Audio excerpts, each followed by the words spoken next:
ஒழுங்கா தானடா இருந்தீங்க, திடீர்னு எங்க இருந்துடா வந்தது இந்த லவ் அப்படின்னு நீங்களும் சூர்யா டைலாக ட்ரெண்ட் ஆக்கிட்டு இருக்கீங்களா? காதல் எங்கிருந்து வந்தது, எதனால வருதுன்னுலாம் யாராலையும் தெரிஞ்சுக்க முடியாது. ஆனா காதலர் தினம் எதனால வந்தது, எங்கிருந்து வந்ததுன்ற வரலாறு தெரிஞ்சுக்க முடியும். தெரிஞ்சுக்கலாமா? வரலாற்றின் பக்கங்களை பின்னோக்கி திருப்பினா கிபி 270ஆம் ஆண்டு ரோமாபுரியை ஆண்ட சக்கரவர்த்தி 2ஆம் கிளாடியஸின் காலம் வரும். அவர் என்ன பண்ணாருன்னா, நாட்டில் இருக்கக்கூடிய இளைஞர்கள் போர்களில் தீவிரமாக ஈடுபடணும்னு நாட்டில் இளைஞர்கள் யாருமே திருமணம் செஞ்சுக்க கூடாதுன்னு திருமணத்துக்கு தடை விதிச்சிருக்காரு. திருமணம் செஞ்சுக்கிட்டா அவங்களுடைய அக்கறை எல்லாம் குடும்பத்து மேலே மட்டும்தான் இருக்கும், போர்களில் ஈடுபாடோடு செயல்பட மாட்டாங்க அப்படின்றதுனால இந்த தடையை அந்த அரசர் விதிச்சிருக்காரு. ஆனால் செயின்ட் வேலண்டைன் அப்படின்ற பாதிரியார் என்ன பண்ணியிருக்காருன்னா, அந்த மன்னரனுடைய தடையை மீறி காதலர்களுக்கு ரகசியமாக திருமணங்கள் செஞ்சு வச்சிருக்காரு. அந்த காலத்தில் கிறித்தவம் ரோம பேரரசில் சட்டப்பூர்வமாக ஏற்கப்படலை.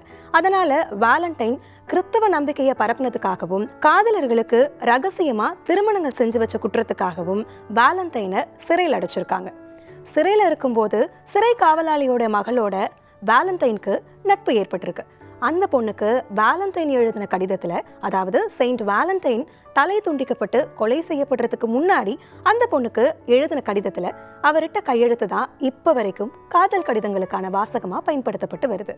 From your Valentine. Saint Valentine கொல்லப்பட்ட நாள் தான் February 14. அதுதான் காதலர் தினமாக கொண்டாடப்படுது. பண்டைய ரோமானியர்கள் லூபகாலியா அப்படின்ற வசந்த கால திருவிழாவை February 13 15ஆம் நாள் வரைக்கும் கொண்டாடி இருக்காங்க. இது நாட்டினுடைய வளம், குடும்பம், இனப்பெருக்கம் இது தொடர்பான விழாவாக இருந்திருக்கு. பின்னாட்களில் இந்த திருவிழாவில் நிறைய வன்முறைகள் இருந்ததுனால 5ஆம் நூற்றாண்டின் பிற்பகுதியில் 1ஆம் போப் கெலாஷியஸ் லூபர்காலியா திருவிழாவை சட்ட விரோதமாக அறிவித்து பல காதலர்களை சேர்த்து வைக்கிறதுக்காக உயிர் தியாகம் செஞ்ச செயின்ட் வேலண்டைனை நினைவு கூறும் வகையில் February 14 வேலண்டைன்ஸ் டேவாக அறிவிச்சார். அதாவது காதலர்கள் தினமாக அறிவிக்கப்பட்டது.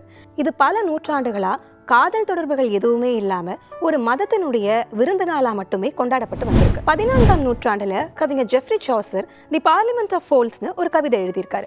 அந்த கவிதையில February 14 வேலண்டைன்ஸ் டே அன்னைக்கு பறவைகள் எல்லாம் ஒரு சபையை கூட்டி அந்த சபையில தங்களுக்கு விருப்பமான வாழ்க்கை துணைகளை தேர்ந்தெடுத்து காதலர்கள் தினத்தை கொண்டாடி இருப்பதா குறிப்பிடப்பட்டிருக்கு.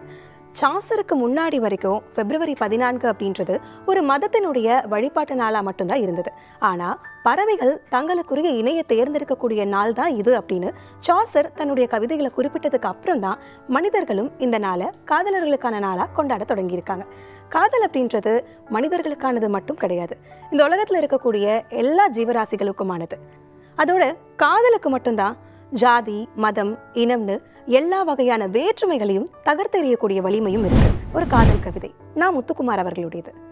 அதிகம் பேசு, ஆதி ஆப்பிள் தேடு, மூளை கழற்றி வை, முட்டாளாய் பிறப்பிடு, கடிகார முடை, காத்திருந்து காட், நாய்க்குட்டி கொஞ்சு, நண்பனானாலும் நகர்ந்து செல், கடிதம் எழுத கற்றுக்கொள், விதவிதமாய் பொய் சொல், விளையாற்றில் விழு, பூப்பறித்து கொடு, மேகமென கலை, மோகம் வளர்த்து மித, மதிக்கட்டு மாய், கவிதைகள் கிறுக்கு, கால் கொலுசில் இசை உணர், தாடி வளர்த்து தவி, எடை குறைந்து சுதை, உளறல் வரும் குடி, ஊர் எதிர்த்தால் உதை, ஆராய்ந்து அழிந்து போ, மெல்ல செத்து மீண்டு வா, திகட்ட திகட்ட காதலி.